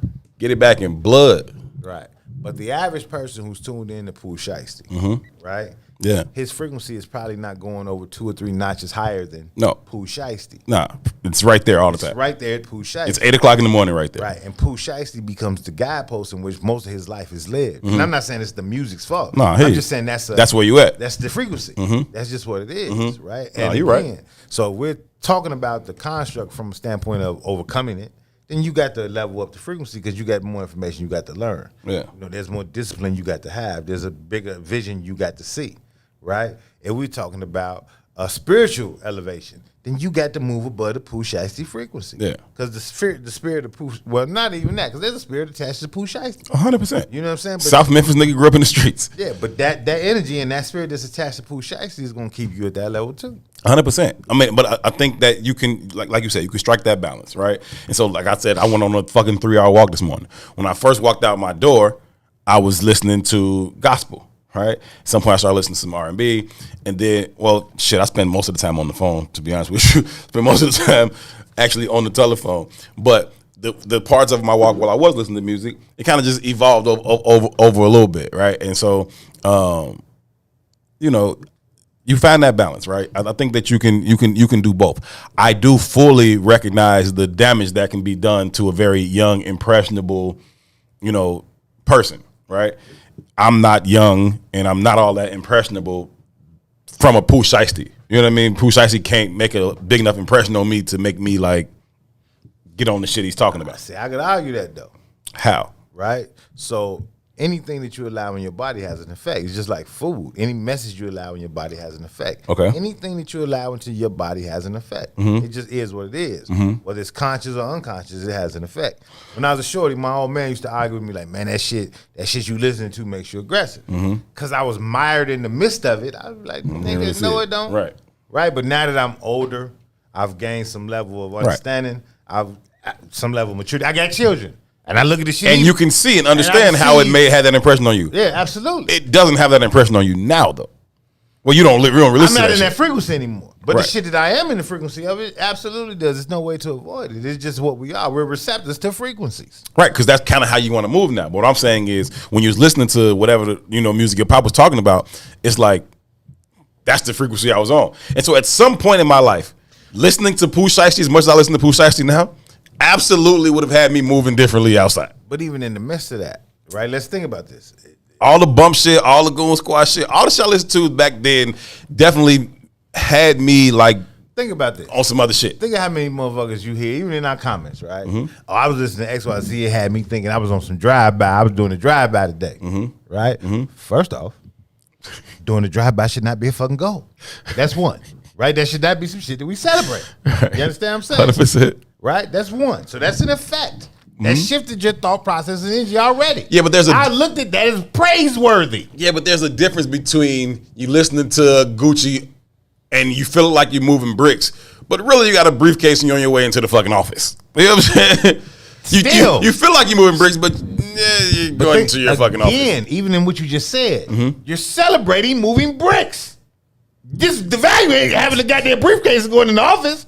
The value is, I'm a dope boy, I got bricks in my briefcase. You've tuned into a low-level frequency, and it's making you value the low-level shit, right? Now, then how does that play out when a motherfucker drives in front of you or cuts you off in traffic? Yeah, I did. Because it plays out. Mitch. It plays out. Somebody just shot the shit out of some lady, and I don't know where they was at. Lady cut him off. This nigga got out of his car, shot the shit out of him, and got back in his car. That's an extreme. That. Yeah, that's an extreme. Uh-huh. But think about the energy. I remember one day, man, I cut somebody off in traffic, and it just happened. Right. I had to do it. Right. And this, I could see him in the rear view, cussing Going me the out, fuck off. going out, right? Ready to kill It was you. just so funny to me, right? And now it's several ways to respond to that. In most instances, people match aggression with aggression. Sure. Right? I was on a different frequency. So when he came past me and finally caught up to me, I just waved and said, "Hey man, it's okay. Smile. Jesus loves you." It was funny. And that made him more and more angry. Oh, he's pissed now. You know what I'm saying? Now you're fucking with But me. just different energy. I don't want to fight you, fam. It's not that Yeah, it's serious. not that to me. serious, man. Or the granddaddy who shot at the car Yeah. ended up getting Yeah, the kid the baby. killed. Yeah. That's an energy, bro. Yeah. And it thrives and rides through the lanes of the Pooh Shiesties of the world, the little Dirks of the world.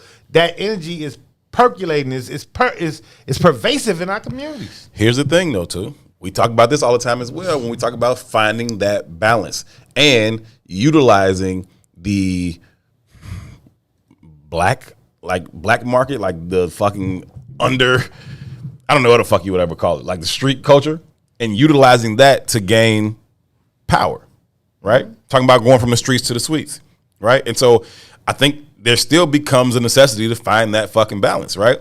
What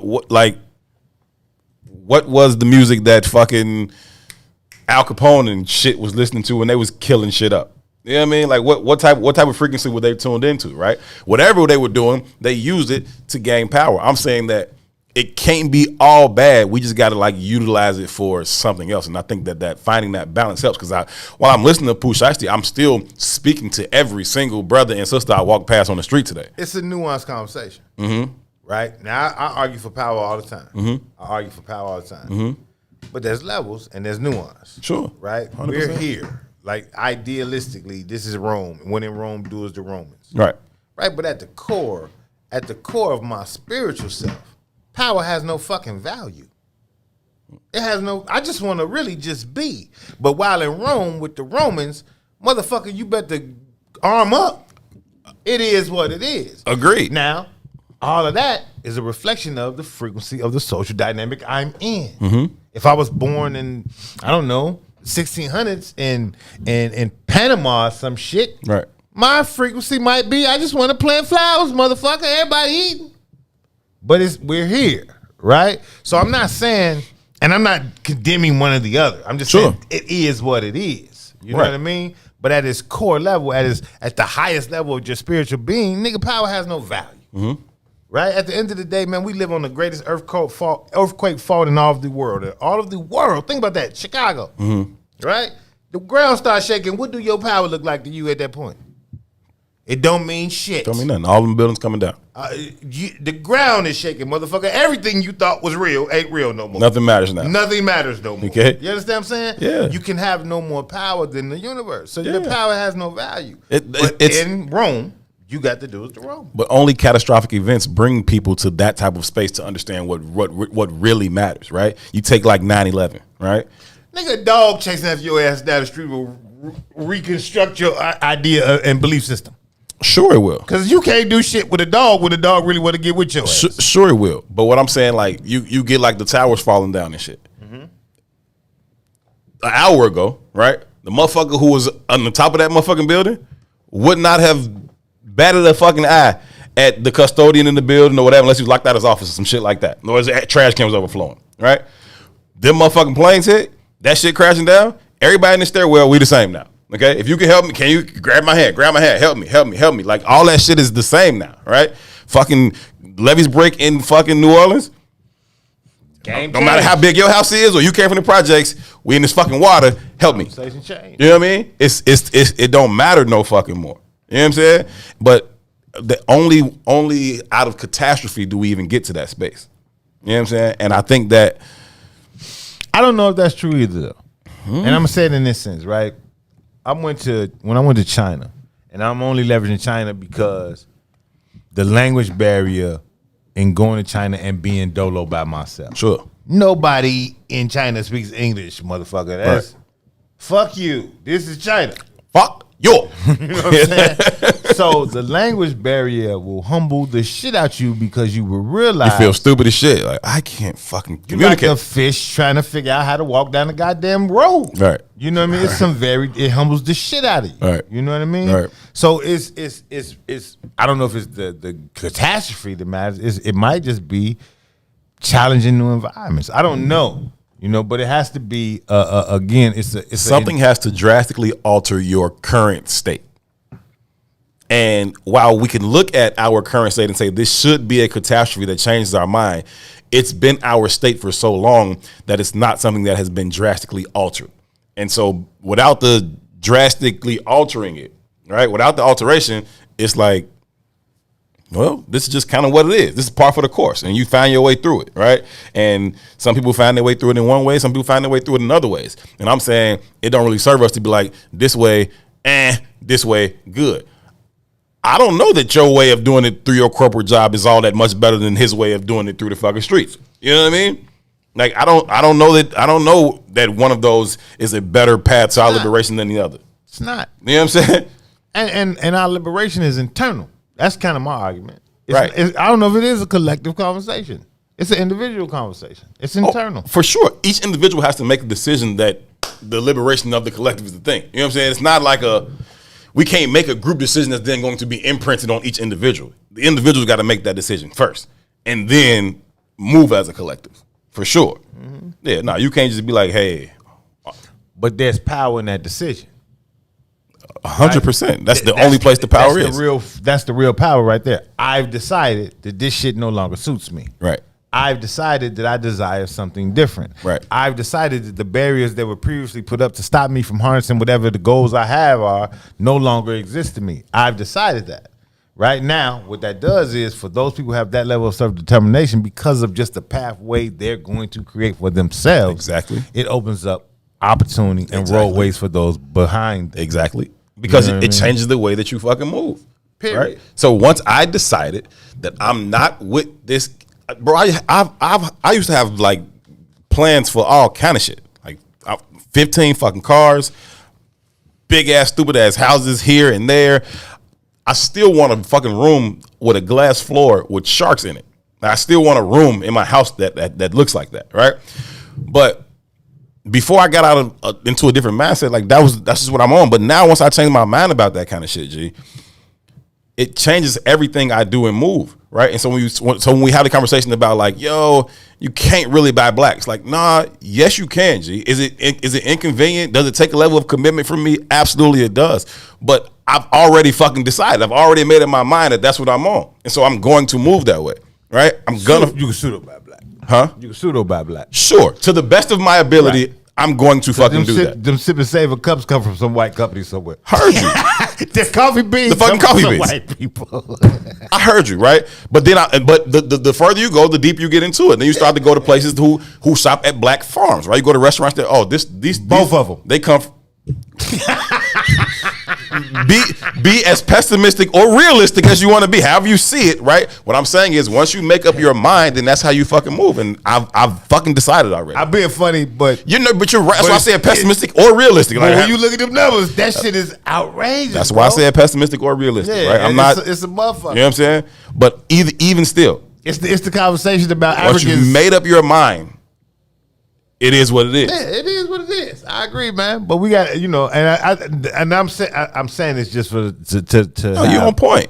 Conversation. Yeah. But I also see the value in the collective decision making process. But I think sometimes we minimize our ability. One, I think we don't necessarily see and understand who we are. Not even as a community, but just as individuals. Yeah. You know what I mean? Yeah. And I think that part of the conditioning that America imprints on black people is to always have this philosophy of less than. Yeah. And even at our hilt, I don't think we recognize the power that we harness. We started the show talking about the conversation with the Jersey City kids and the goddamn beating on the buckets. Mm-hmm. Right? They've turned this shit into something different. What will beating on the buckets look like 100 years from now? Mm-hmm. When we look at the motherfuckers beating on the buckets, somebody gonna tell you Justin Bieber started it, but we minimize it like it's nothing. Mm-hmm. You know what I mean? Mm-hmm. It's beneath us. You know what I mean? So it's I don't think we fully value. We're aliens, fam. That's real. We're aliens, G. I just talked about the idea of black philosophers versus white philosophers, white think tanks versus black think tanks, and that's not being biased. That's not being biased. As a fan of literature, as a fan of science, as a fan of information, I can't find very many comparative conversations to us in regards to them as a species. Right? When we look at sports, you can't find very many comparative conversations to the greatest of our athletes to the greatest of their athletes. Right? That's real. There's no capacity in which you can have a real comparison. No. Right? But still, we move through the world as if we're subservient. Fuck out of here, B. That's all part of the conditioning. Right? And if I'm really God, then what the fuck do Rome mean to me? Nothing. But you got to decide, though. That's what I'm saying. Each individual has to decide, and then it'll impact how you move. You got to decide. We got to go. Appreciate y'all for tuning in, man. We was going to go a little longer just to mess with the Bigs. The Bigs was on one today. The Bigs was like, fuck, I said what I said. That sure was. And they could have said that for another whole 30 or 40 or an hour and 30 for me, and I'd have been all good. It's because your ass tired today. I'm finna go to the crib and lay it down. I'm finna post up, man. I'll be here in the studio. Y'all make sure y'all tune in to the network this evening at 6 o'clock. Chris the Critic will be here with his co-host Gina B. Then In the Zone with Brian Foster. And apparently, Reese is doing Week Ho Wednesday. TBD, but yeah. Because I was going, it's looking good. Because that was the first thing I asked you. No Lord Toy gonna be in with you. Oh, I could just call Toy in and shit. Toy ain't got shit to do, huh? Well, you know, she was actually doing something last week, but she'll slide in for Week Ho Wednesday. Okay. Because I was gonna make y'all my Week Hoes if y'all didn't do the show again. I was gonna do that at the end of this show, like, okay, y'all are the Week Hoes for this week for not doing the fucking show. What is a Week Ho?